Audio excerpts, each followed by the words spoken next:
अक्सर पति पत्नी में झगड़ा होता है, लड़ाइयाँ होती हैं। एक दूसरे को लेकर के मनमुटाव हो जाता है और मनमुटाव इतना बढ़ जाता है कि बात जो है कचहरी तक पहुंच जाती, कोर्ट तक पहुंच जाती है। लोग एक दूसरे के ऊपर केस कर देते हैं, मुकदमा कर देते हैं और अंततः विवाह विच्छेद हो जाता है, तलाक हो जाता है। ऐसा क्यों होता है? ऐसा इसलिए होता है कि कदाचित हम लोग भगवान बुद्ध के धम्म के सूत्रों को ठीक तरीके से नहीं जाने हैं। क्यों? क्योंकि भगवान ने 7 प्रकार की स्त्रियां बताई हैं, ऐसे ही 7 प्रकार के पुरुष भी होते हैं। तो आज मैं सत्य भरिया सूत्र की व्याख्या करूंगा। इस सूत्र में बहुत ही महत्वपूर्ण बातें कही गई हैं। थोड़ा सा लंबा जाएगा, लेकिन धैर्य रख करके आप अगर सुनेंगे तो बहुत बातें स्पष्ट हो जाएंगी और फिर अंततः आपके जीवन में जो कलह है, जो समस्याएं हैं, वो दूर हो जाएंगी। तो ये घटना श्रावस्ती की है। एक दिन अनाथ पिंडिक के बारे में आप जानते ही हैं, बहुत बड़ा सृष्टि है। जेतवनाराम उसने ही बनवाया। सोने के सिक्के बिछा करके उसने ज़मीनें खरीदी और फिर उसके बाद उस पर जो है बहुत भव्य विहार बनवाया। 54 करोड़ सोने के सिक्के में ज़मीन खरीदा और फिर 54 करोड़ में ही वो विहार बनवाया, ऐसा वर्णन मिलता है। बहुत सुंदर विहार है। तो भगवान उसी में रह रहे हैं। एक दिन वही अनाथ पिंडिक भगवान बुद्ध को अपने घर में भोजन के लिए निमंत्रण देता है। तो भगवान बुद्ध 500 भिक्षु के साथ अनाथ पिंडिक के यहाँ भोजन के लिए जाते हैं और बिछे आसन पर भगवान और भिक्षु संग बैठ जाते हैं। तो फिर भगवान बुद्ध उच्चा सद्दा, महासद्दा, जो ऊंचे शब्द हैं, बड़े शब्द हैं, ज़्यादा तेजी से आ रहे हैं शब्द, भगवान को सुनाई पड़े। कहाँ से आ रहे हैं? वो अनाथ पिंडिक के घर से आ रहे हैं, उनके भीतर से आ रहे हैं।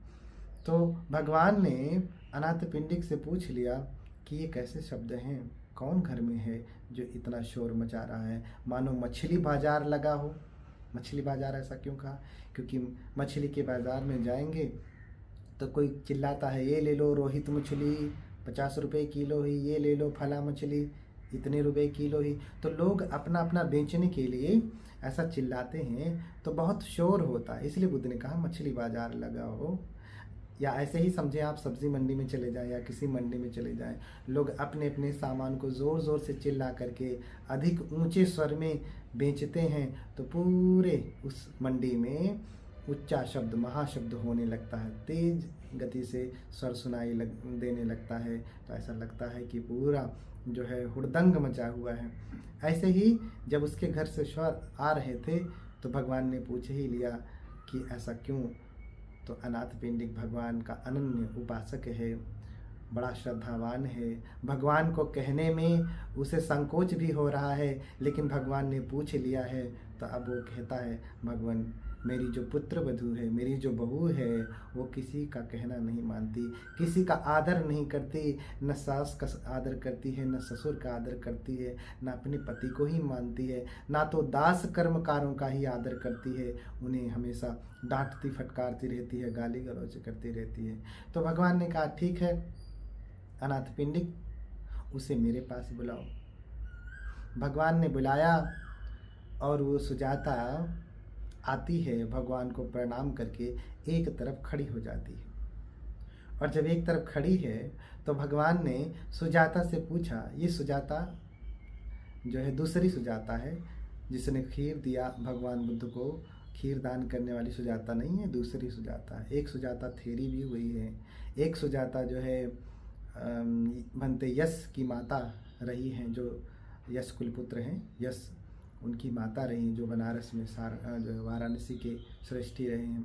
और एक जो है सुजाता, वो साकेत के सृष्टि की पुत्री रही। कदाचित ये वही है जो बहुत धन का स्वामी था, वो भी सृष्टि और उसकी ये पुत्री है। तो सुजाता से भगवान पूछते हैं कि सुजाता इमे खो सुजाता पूरी सत्य भरियायो तासन तम कतमाती। भगवान कहते हैं, अरे सुजाता 7 प्रकार की स्त्रियां होती हैं, उसमें से तुम कौन सी हो? तो जब भगवान ऐसा पूछते हैं तो सुजाता कहती है, भगवान मैं इतने संक्षिप्त में कहे हुए प्रश्न का उत्तर नहीं समझ पा रही हूँ, थोड़ा और विस्तार करके बताएं। तो भगवान ने कहा ठीक है सुजाता, सुना ही मनसी करो ही, तो सुनो मन से, इसे ध्यान लगाओ मैं जो कह रहा हूँ। तो फिर भगवान बताते हैं, इमे खो सुजाता पुरुषस्य सत्य भरी आयो। तो ये 7 प्रकार की पुरुष की पत्नियां होती हैं, स्त्रियां होती हैं। तो पहली पत्नी कौन सी होती, पहली स्त्री कौन सी होती है? तो बुद्ध ने बताया, वधक समा, वधक समा, चोरी समा, अय्य समा, माता समा, भगनी समा, सखी समा, दासी समा, इमे खो सुजाता पूरी सत्य भरी आयो ताहसंग तंग कस्माते। अरे सुजाता, ये 7 प्रकार की स्त्रियां, इसमें से कौन सी हो? ये 7 कौन सी है? एक वधक के समान होती है, हत्या करने वाली होती है। दूसरी चोरिणी होती है, चोरी होती, चोर करने वाली, जो है चौर कर्म करती है, चुराती है। तीसरी अय्या होती है, आर्या होती है, स्वामिनी होती है, बहुत मलिकाना दिखाती है हिटलर की तरह से। और चौथे जो प्रकार की होती है वो माता के समान होती है। फिर अगले प्रकार की जो होती है वो बहन के समान होती है, फिर मित्र के समान होती है, सखी के समान होती है, और अन्य जो 7वीं प्रकार की होती है वो दासी के समान होती है। तो बताओ तुम इसमें से कौन सी हो? अभी भी सुजाता के समझ में नहीं आया? आप सुन रहे होंगे, बहुतों को अभी भी समझ में नहीं आया होगा, ऐसे उसको भी नहीं समझ में आया। तो कहती है भगवान कृपया विस्तार से बताएं। तो भगवान विस्तार से बताते हैं कि ये वधक के समान स्त्री कौन सी होती है।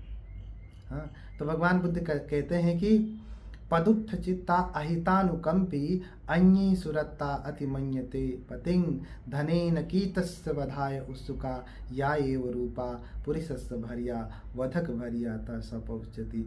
तो भगवान कह रहे हैं कि ये प्रकार की जो स्त्री होती है वो दुष्ट चित्त की होती है और हमेशा पति का अहित चाहती है, पुरुष का अहित चाहती है।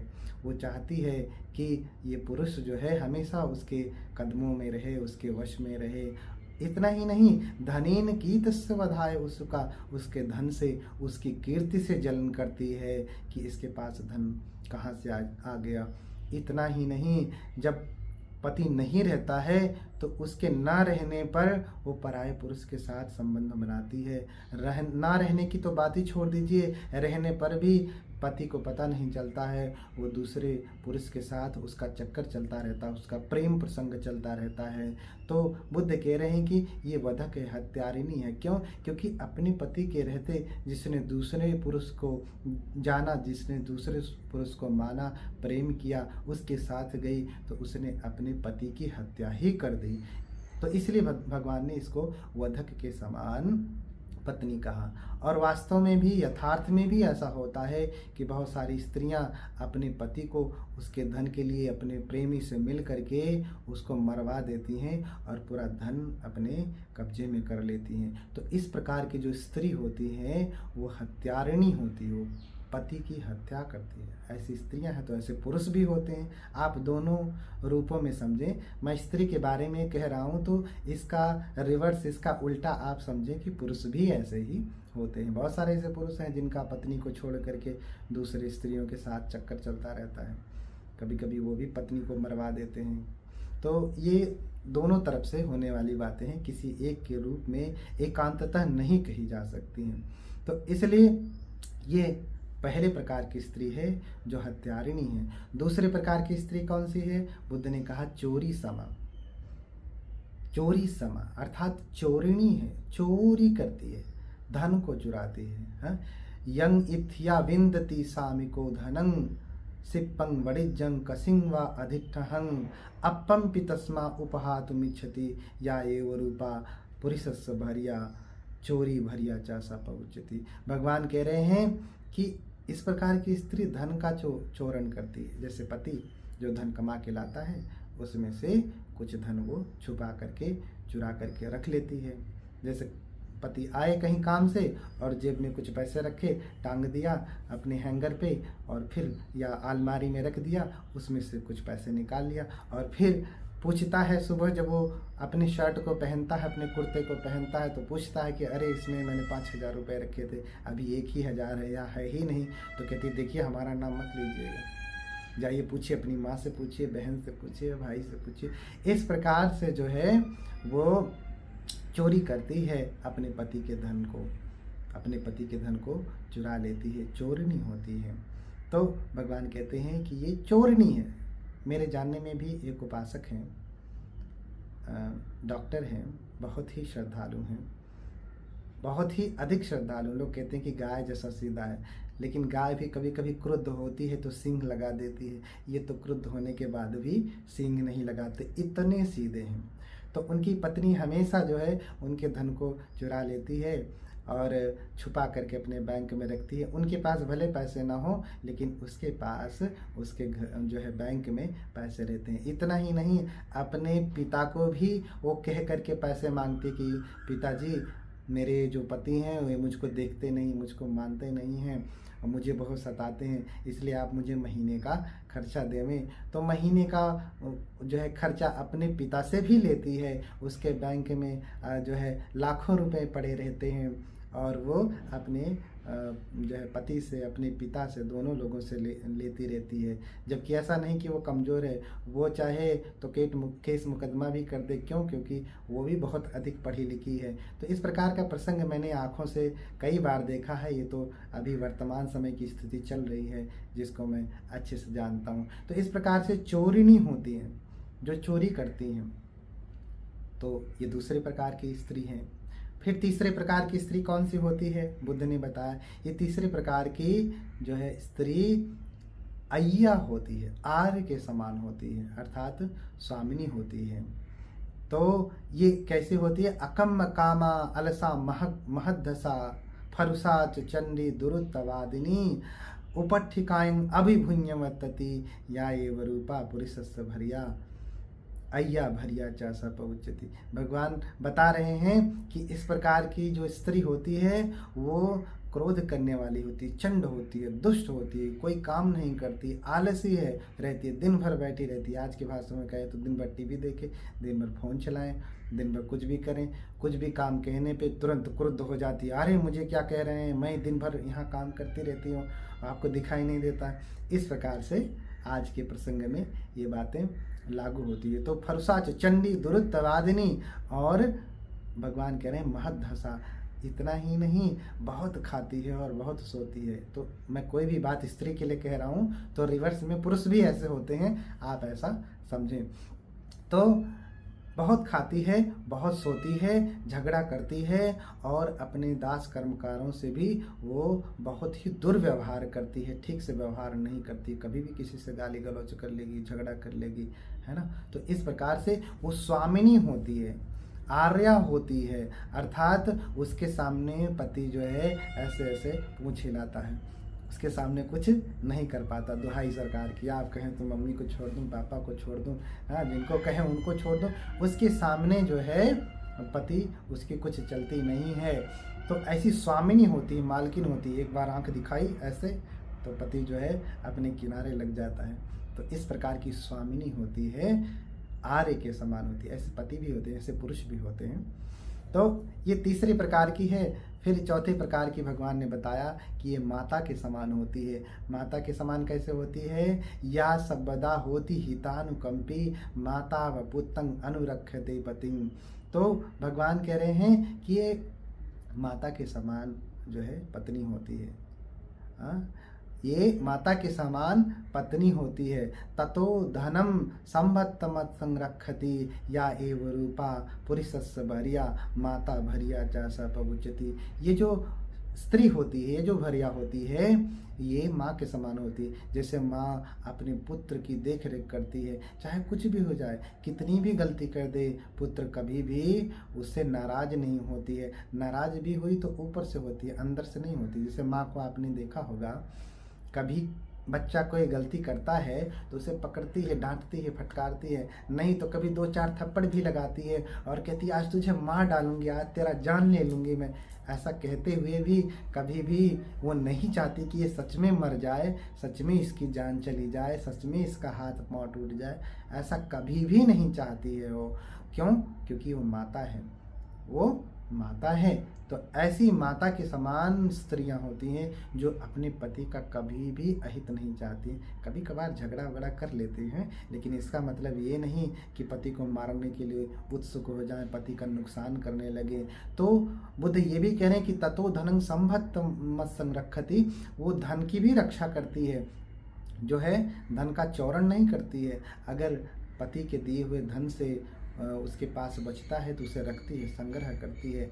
आवश्यकताओं को खर्च करने के बाद भी बचता है तो घर में जब कोई आवश्यक कार्य पड़ता है तो अपने पति को जो है वो धन देती है, ये लीजिए धन, ये तो है, आप अपना काम देख लीजिए। तो इस प्रकार की स्त्रियां माता के समान होती हैं। ऐसे पुरुष भी होते हैं, माता के समान नहीं, पिता के समान होते हैं।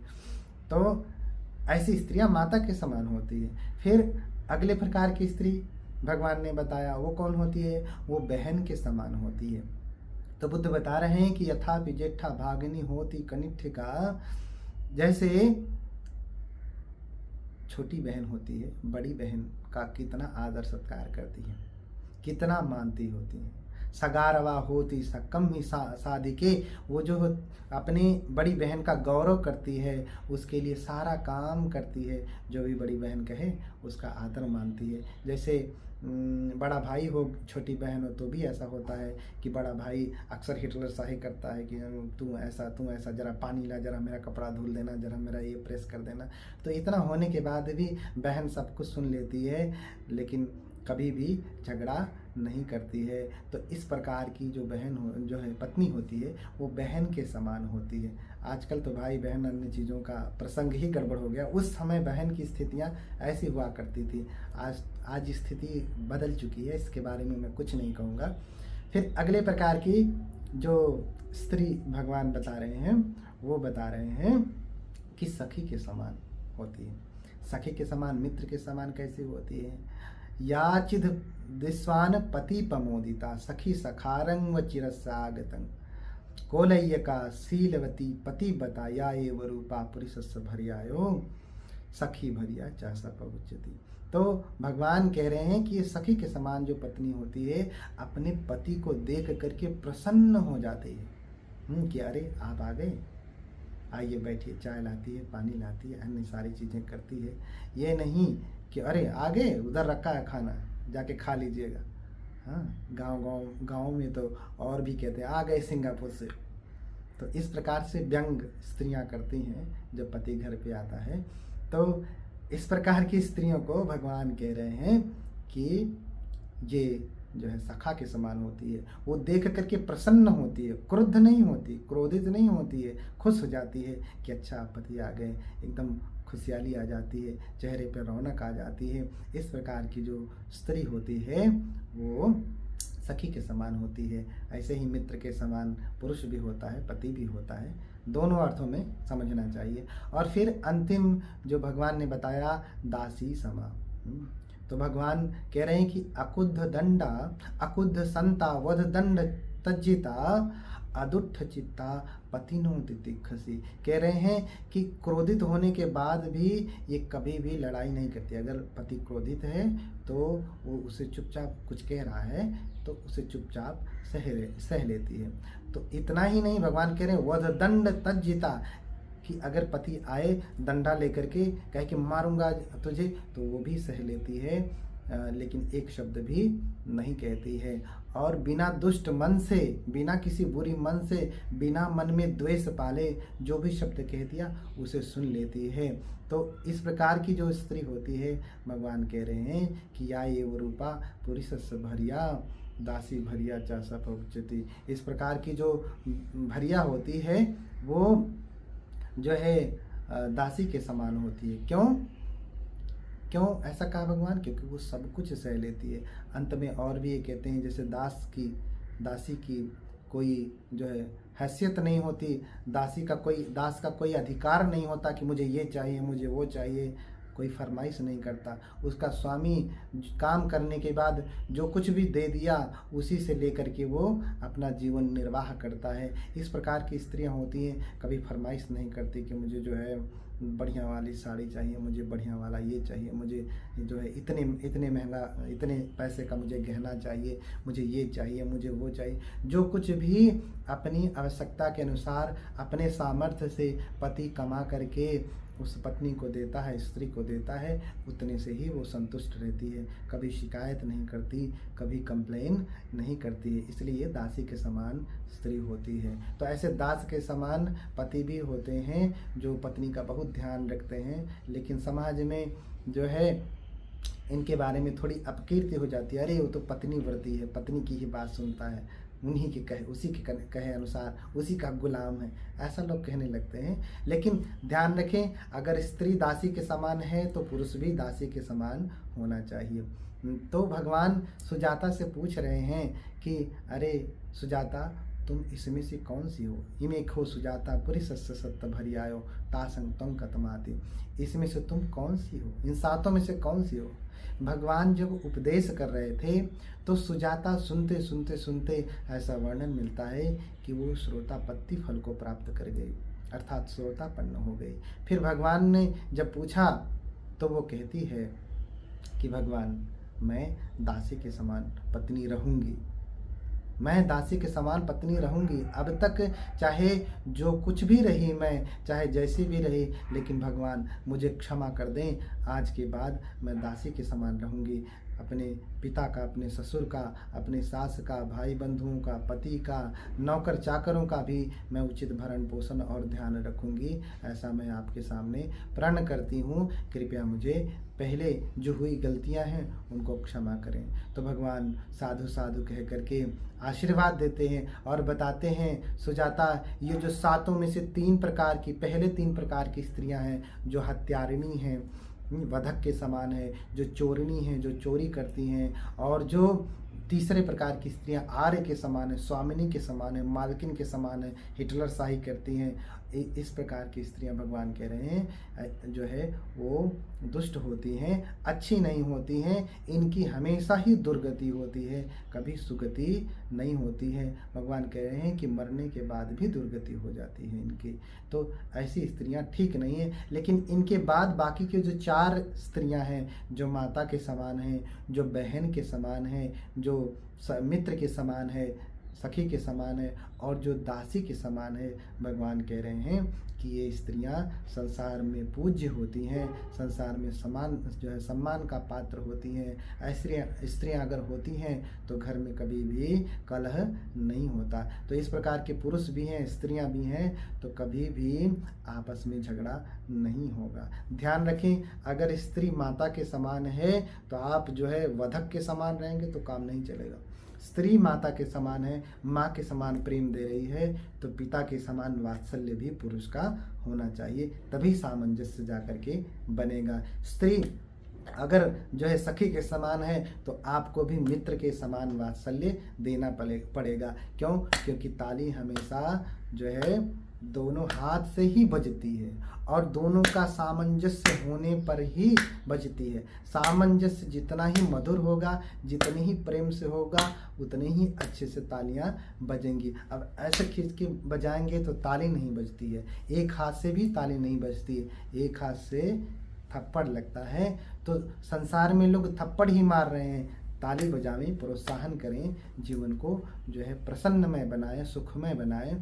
तो इस प्रकार से अगर माता के समान है तो पिता के समान वात्सल्य होना चाहिए, बहन के समान है तो आपको भाई के समान वात्सल्य होना चाहिए, सखी के समान है तो मित्र के समान वात्सल्य पुरुष का होना चाहिए। ऐसे ही दासी के समान है तो दास के समान वात्सल्य होना चाहिए। ये दोनों बराबर होंगे तभी जाकर के जीवन में सुख आएगा। कुछ बातें हैं जिसे ध्यान में रखना चाहिए कि स्त्री पुरुष जो है कर्मों के क्षेत्र में दोनों बराबर होते हैं।